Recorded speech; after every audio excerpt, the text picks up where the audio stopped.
The Star Tug team were finding her very difficult to keep under their control. What's happening back there? Come on, Stars!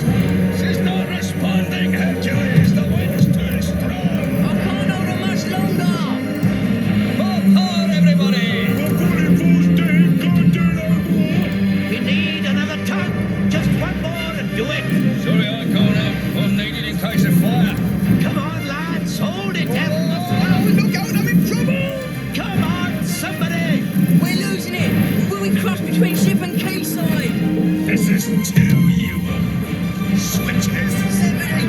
Oh, thanks, just in time. You're a lifesaver! Thank you, Zebedee. She's under control again.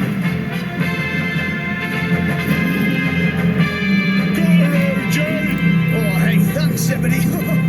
Theodore will have my boiler for this. Aye, thank you, Zebedee. Thank you, Zebedee. Thanks, Zebedee. Zebedee going soft in the head or something? The idiot. Soren couldn't understand Zebedee.